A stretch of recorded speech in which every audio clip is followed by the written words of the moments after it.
This is the staple. There's just been nothing like it in San Diego. To be exposed to the San Diego bands that were, there was nothing like it. Back in those days, it was just, every chance I got, I would go down there. This is the place. This is where new bands get broken.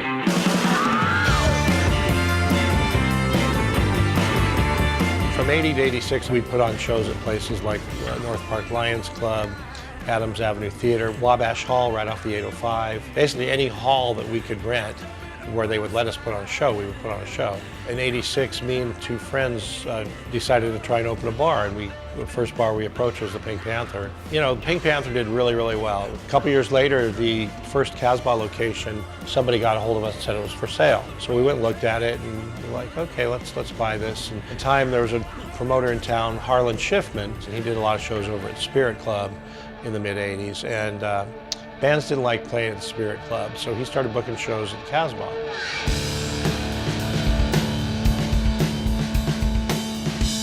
That's when my experience happened. Living and breathing it, nothing like these bands we had here in San Diego. Rocket from the Crypt, Lucy's Fur Coat, and Fluff. Nirvana, Smashing Pumpkins, Lemonheads, The Cult, Weezer, Black Keys. The Lumineers, Queens of the Stone Age. I've seen the Strokes here, I saw the White Stripes here. Arcade Fire, Bon Iver, Fleet Foxes, Death Cab for Cutie. There's a million others.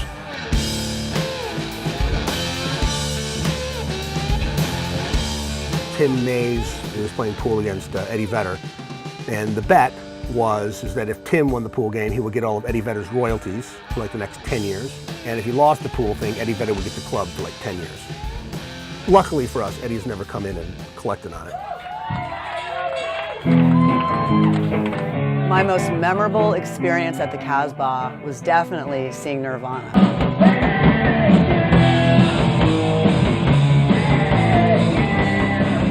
Kurt was a madman, he was crazy, he had his guitar, he was getting crowd surfed all over the place. It was a scene. I'll never forget that day.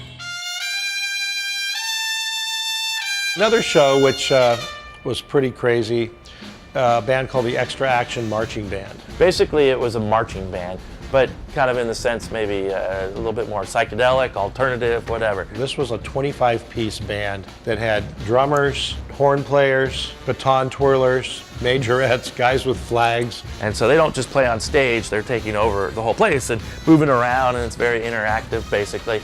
But there was a plumbing problem. And all of a sudden, water just starts flowing. And so it got to the point where there was like 2 inches of water on the floor. And, nobody batted an eye. People kept going, the band kept going. People were actually jumping in the puddles of water and splashing everybody with it and stuff. And that was one of the most memorable shows ever.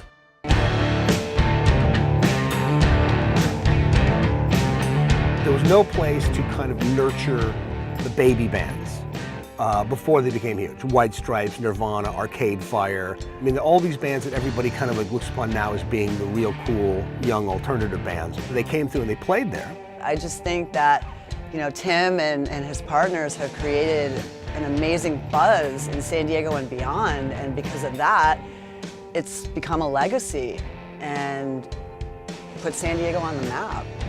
He grabbed it by the horn and made this town a better place for music fans and lovers. Without the Casbah, San Diego would be lost.